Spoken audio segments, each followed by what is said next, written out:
¿Cuántas películas o series hemos visto donde podría ser nuestra película o serie favorita para recomendar, pero cuando nos piden nuestra opinión o al dar nuestro punto de vista, decimos, está muy buena, me gustó la historia, me gustó el desarrollo de los personajes, la trama, me mantuvo pegado a la pantalla desde el principio, pero no me gustó el final? Ese sabor amargo que no era lo que buscábamos, que no éramos el final de esa historia perfecta que estábamos deseando, ¿no? Es aquí esta similitud que hago en cuanto a los juicios internacionales, como el último peldaño en busca de justicia, de derechos internacionales humanos vulnerados. Esa parte quiero semejarla, quiero desarrollarla en cuanto a la simulación del juicio que hoy les voy a presentar. Muy buenas noches, bienvenidos. Mi nombre es Ángel Omar Pérez Salazar, cursante de la carrera de Derecho con énfasis en litigación y juzgamiento oral, presentando este cierre de la materia de Derecho Internacional Público y Privado. El caso es basado como una película, ¿no? No es caso real, es simulado. Los nombres están inventados, los lugares, igual todo se basa un poco en lo que fue la actividad 6 sobre los periodistas, ¿no? El caso inicia así, es el caso de Juan Pérez contra el Estado de Armonía. El asunto es asilo político denegado y riesgo de persecución. Tenemos el tribunal, es la Corte Internacional de Derechos Humanos, CIDH, sede en San José de Costa Rica, y los antecedentes del caso son los siguientes. El señor Juan Pérez, periodista y defensor de derechos humanos originario del Estado de Armonía, se vio forzado a huir de su país en 2021, luego de recibir amenazas de muerte por parte de grupos paramilitares, tras publicar investigaciones sobre corrupción gubernamental. Aquí le vamos a hacer un poquito más cerrado, más concreto. Tenía pensado en desarrollar la trama sobre que encontró corrupción en el gobierno con una empresa internacional como Monsanto o Coca-Cola, en cuanto a desviación de recursos, tierras, afectaciones al agua, daño ambiental, pero la verdad dije va a ser un tema muy complejo, muy complicado, y pues lo limitamos nada más en cuestiones del asilo por amenazas, ¿no? Pero vamos a ir yendo un poquito más de forma al caso. Al solicitar, parte de los antecedentes, al solicitar asilo político en el estado de Norlavay, las autoridades migratorias rechazaron su petición y lo deportaron a su país de origen, sin evaluar, no se evaluó el riesgo a su vida ni integridad. A su regreso, Juan Pérez fue detenido arbitrariamente, torturado, vamos a repasar esa parte, por agentes de seguridad. Organizaciones de derechos humanos interpusieron denuncias ante instancias nacionales e internacionales sin éxito. Enseguida, la Comisión Internacional de Derechos Humanos, tras constar la gravedad de la situación y la falta de protección interna, presentó el caso ante la Corte Internacional de los Derechos Humanos. Eso fue el antecedente. Segundo paso sería las partes del proceso. En los sujetos tenemos la parte demandante, Juan Pérez, representado por la abogada de Derechos Humanos, doctora Laura Méndez. Por la parte demandada tenemos al Estado de Norlavia, representado por el agente del Estado, el doctor Alberto Ruiz, director de Asuntos Internacionales del Ministerio de Justicia. Y los terceros intervinientes pueden ser una ONG, representantes de ACNUR, Derechos Humanos, Human Rights, y aquí están los sujetos, ¿no? Y tercer parte del proceso, encontramos los hechos alegados. El número 1, Juan Pérez fue objeto de persecución política y amenazas por su labor de periodista. Número 2, solicitó asilo político en Norlavia alegando riesgo de muerte. Número 3, el Estado de Norlavia rechazó la solicitud y lo deportó a Armonía sin aplicar el principio de no devolución, no refoulement. Número 4. En Armonía fue detenido y torturado durante 3 meses antes de ser liberado bajo vigilancia estatal. O sea que no les importó. Número 5. El Estado de Norlavia no ofreció mecanismos efectivos de apelación ni evaluó la situación de derechos humanos en Armonía. No hubo seguimiento, esos fueron los sucesos, ¿no? En la parte 4 tenemos los derechos presuntamente violados. Tenemos por parte de la Convención Americana sobre los Derechos Humanos y la Convención sobre el Estatuto de Refugiados de 1951, el artículo 4, el derecho a la vida, artículo 5, derecho a la integridad personal, artículo 7, derecho a la libertad personal y artículo 8, garantías judiciales. En cuanto a y bueno, más adelante vamos a meter otros ejemplos también de otros artículos. Igualmente el artículo 22.8, prohibición de expulsión o devolución de un país donde la persona puede ser perseguida. Artículo 25, protección judicial efectiva.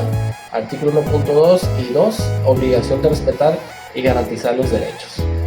Esos fueron los derechos presuntamente violados en este ejemplo. Bueno, parte 5, desarrollo del juicio.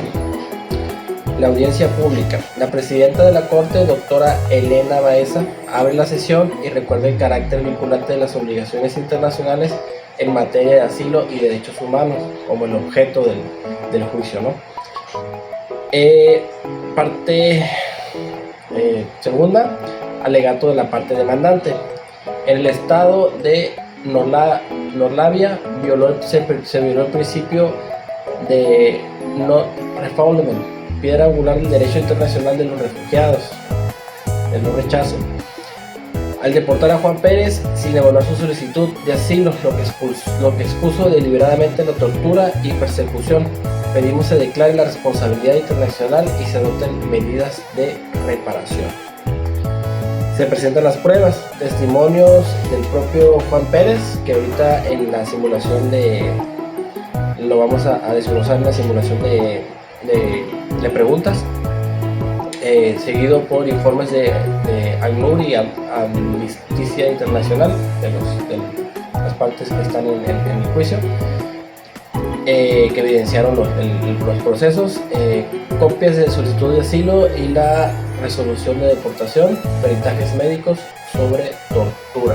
Están comprobando los hechos, ¿no?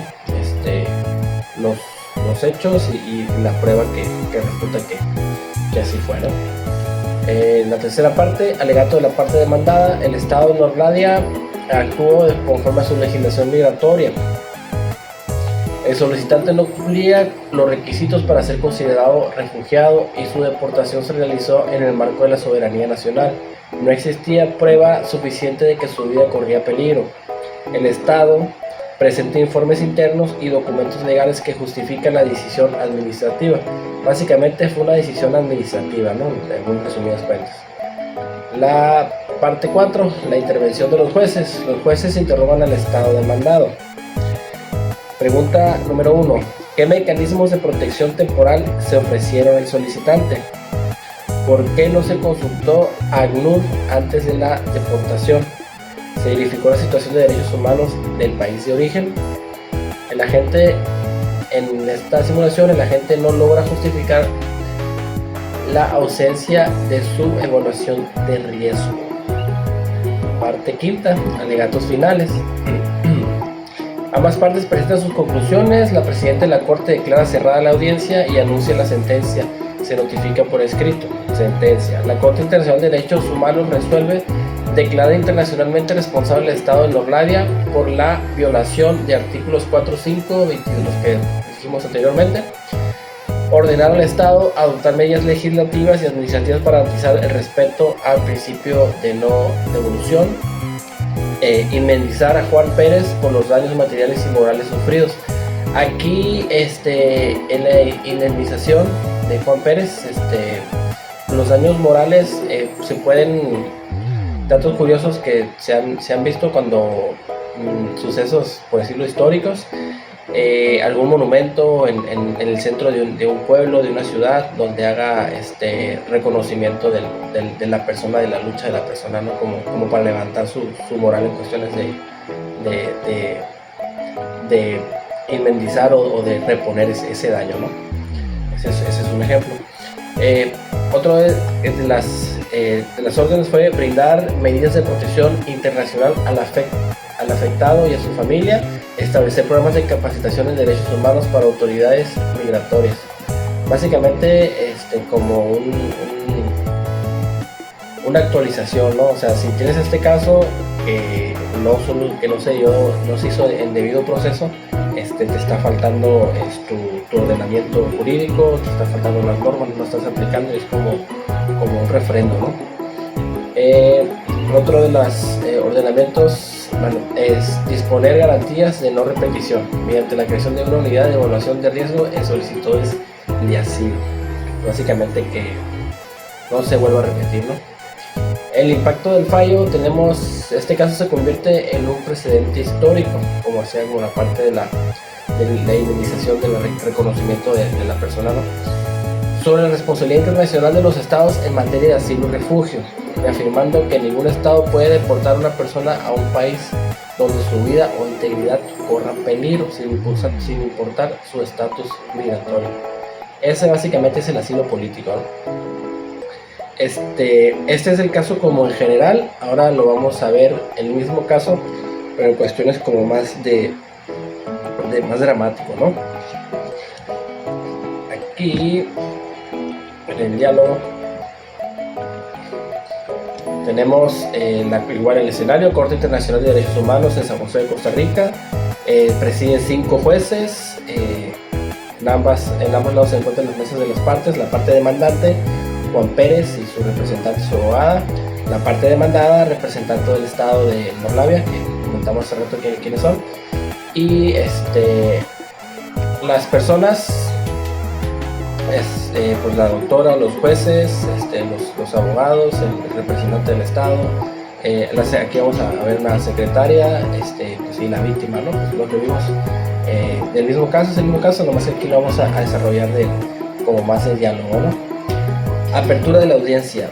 Secretaria: se abre la audiencia pública en el caso Juan Pérez contra el estado de Norlavia sobre presuntas violaciones de los derechos humanos derivadas del rechazo a una solicitud de asilo y posterior deportación. Entra presidenta. Buenas tardes, la Corte agradece la presencia de las partes. Procedemos a escuchar los alegatos iniciales, las declaraciones de la víctima y los alegatos finales. Tiene la palabra la representación de la víctima. Acto número 2. Alegato inicial de la parte demandante. Abogada de la víctima, doctora Laura Méndez, se expresa de la siguiente manera: honorables jueces, compadecemos en nombre de Juan Pérez, periodista perseguido por denunciar corrupción del estado de Armonía. En 2021, mi cliente fue amenazado por grupos armados y, temiendo por su vida, buscó asilo en Norlavia.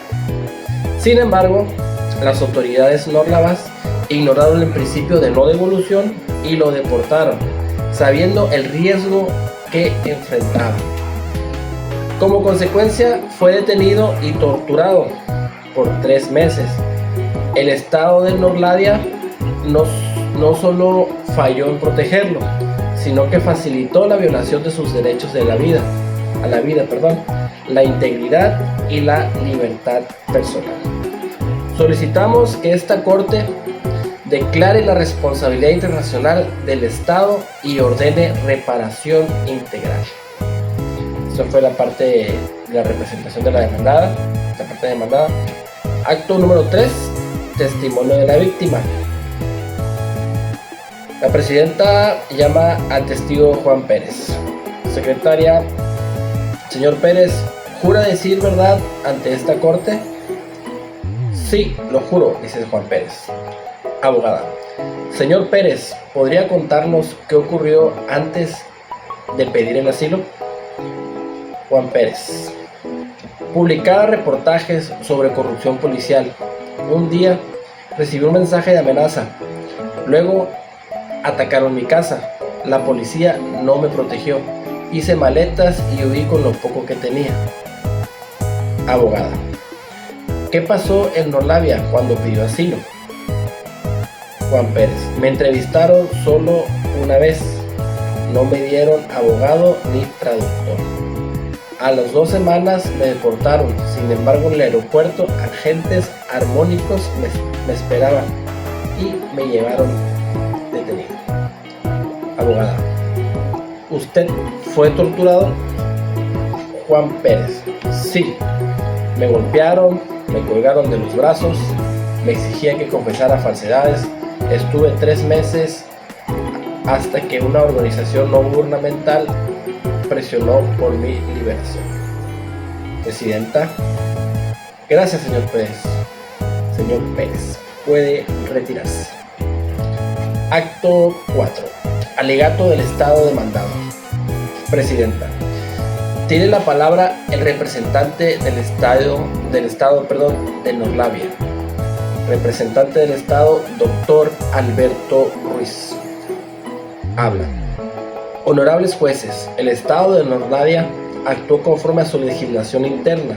El señor Pérez ingresó de forma irregular y no acreditó pruebas suficientes de persecución. Nuestro sistema de asilo respeta las normas internacionales y en este caso no hubo intención de vulnerar los derechos. Entra Juan Rodríguez León, que es uno de los jueces. ¿Verificaron la situación de derechos humanos en armonía antes de deportarlo?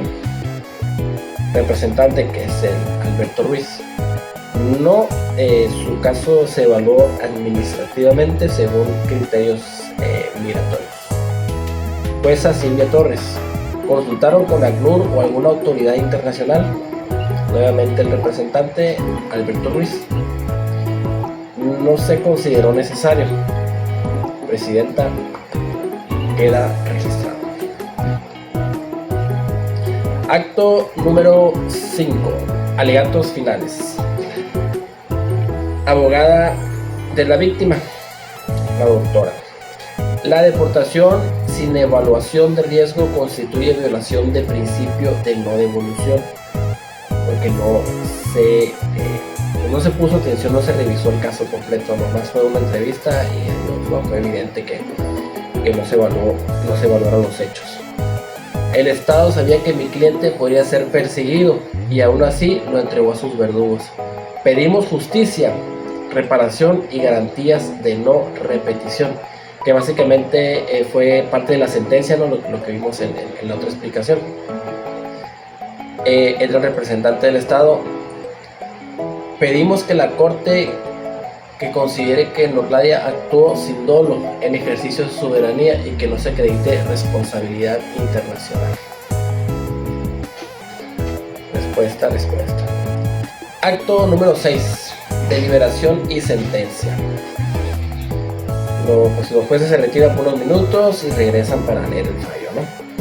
Presidenta: esta Corte, por unanimidad, declara el Estado de Norlavia, violó los artículos 4, 5, 7, 22.8 y 25 de la Convención Americana sobre Derechos Humanos. En consecuencia, ordena al Estado de Norlavia reconocer públicamente su responsabilidad, otorgar reparación económica y psicológica de Juan Pérez, adoptar medidas legales, que fue lo que estábamos viendo en la otra parte, ¿no? Pero aquí viene como que más de otro tipo de ordenamiento, ¿no? Otro tipo de descripción. Capacitar a sus funcionarios migratorios en derechos humanos. Presidenta: ese tribunal reafirma que ninguna persona debe ser devuelta a un país donde su vida o integridad esté en peligro. Se levanta la sesión. Y aquí sería como un cierre simbólico, como haciendo referencia a la parte que hacía ya de la película, ¿no? De un final feliz, ¿no? Juan Pérez, dirigiéndose al público: no pedía compasión, pedía protección. Hoy la justicia me ha vuelto la voz que me intentaron silenciar. Esa sería la conclusión, ¿no? O sea que después de todo Sobre todo que en la actividad 6 se venía más la parte de cómo se desarrolló nuestro personaje, porque en esa actividad el estado donde, que en este caso no aplica porque este fue el que negó el asilo, más no formó parte de la tortura, ¿no? El estado de origen de donde está el Juan Pérez, pues sí fue el que lo hubo tortura y todo para que confesara, ¿no? Pero se puede decir que fue parte de, porque pues hizo posible esto, ¿no?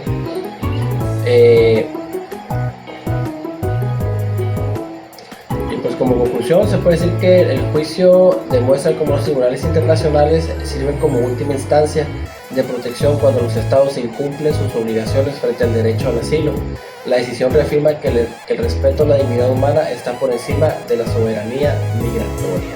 Estas son unas pequeñas palabras. Y en cuanto a la lectura, si toca un caso de comprobar que, como por ejemplo ahorita decía la parte del estado de Norlavia, que fue como un inmigrante casi, ¿no? O sea, quería entrar de forma irregular al estado. Suponiendo casos alternos, a lo mejor es una persona estudiada que daba clases en la universidad, tiene como este tipo de migración de cierto tiempo, obtuvo amenazas por los trabajos que llevaba, las investigaciones que hacía, que coludían parte del gobierno, etc. Aquí se puede comprobar que a lo mejor tenía un viaje redondo por una conferencia, que no era su intención quedarse en el país, y aquí se pueden ir haciendo la columna, ¿no? de las leyes en cuanto a la intención y a que no se estaba incumpliendo ninguna, simplemente fue el suceso, ¿no? de la amenaza. A lo mejor en su país de origen, en su estado de origen, ya atentaron contra su familia, dejaron alguna manta, alguna amenaza, y él tenía programado regresarse, y no era su intención quedarse, pero sin embargo pues ya tenía mi vuelo, ese tipo de evidencias, ¿no? Tenía suponiendo, ¿no? Otro caso alterno distinto. Y ese tipo de comprobaciones también, ¿no? En cuanto a los aspectos migratorios de la legislación mexicana, que podemos recatar en cuanto a los tiempos de estancia y todo eso, que podemos ir tomando esa ventaja, ¿no? Bueno, de mi parte sería todo. Ya cumplimos con 22 minutos para no irnos tanto. Muy interesante su materia, le agradezco, todo muy bien todo. Me despido deseándoles que pasen bonita noche, que descansen y a seguirle. ¡Ánimo!